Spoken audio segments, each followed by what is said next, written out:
Halo murid-murid hebat, selamat datang di pelajaran biologi hari ini. Semoga kalian semua dalam keadaan sehat, semangat, dan siap belajar ya.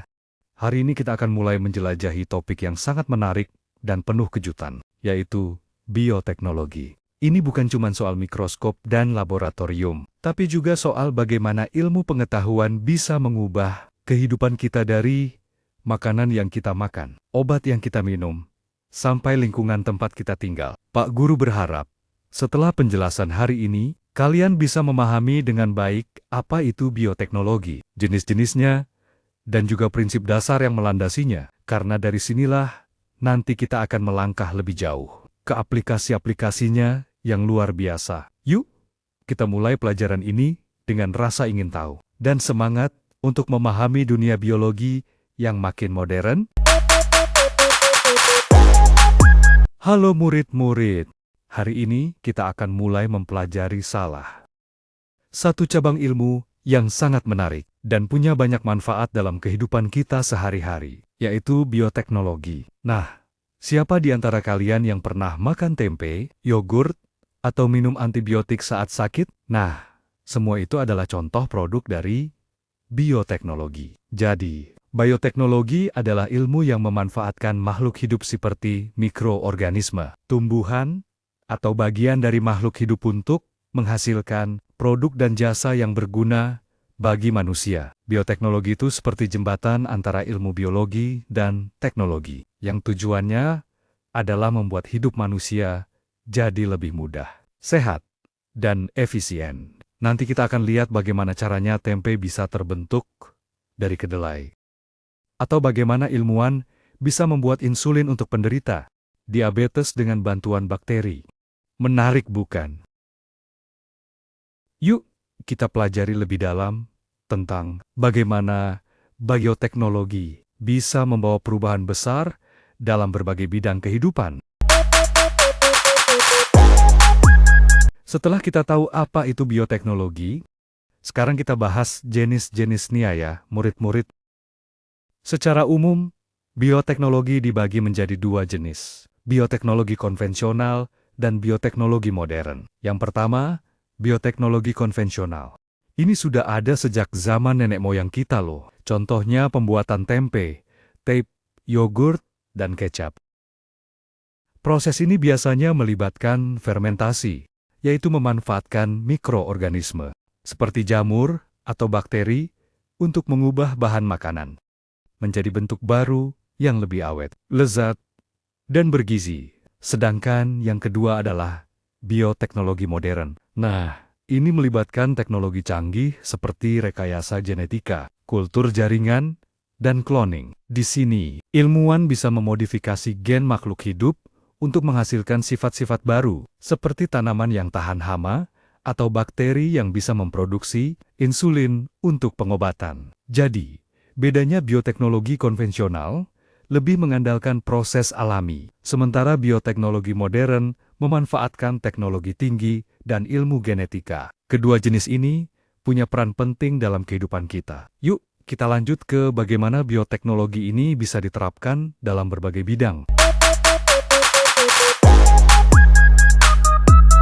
Baik murid-murid, sekarang kita masuk ke pembahasan prinsip dasar bioteknologi. Ini penting banget, karena prinsip inilah yang jadi dasar semua penerapan bioteknologi, baik konvensional maupun modern. Prinsip utama dari bioteknologi adalah memanfaatkan organisme hidup atau bagan-bagania untuk menghasilkan produk yang bermanfaat bagi manusia. Nah, prinsip ini bisa diterapkan melalui beberapa teknik dasar. Di antaranya, pertama, fermentasi. Ini adalah proses yang paling tua, di mana mikroorganisme seperti ragi atau bakteri digunakan untuk mengubah bahan mentah menjadi produk, seperti yogurt, roti, atau minuman fermentasi. Kedua, rekayasa genetika.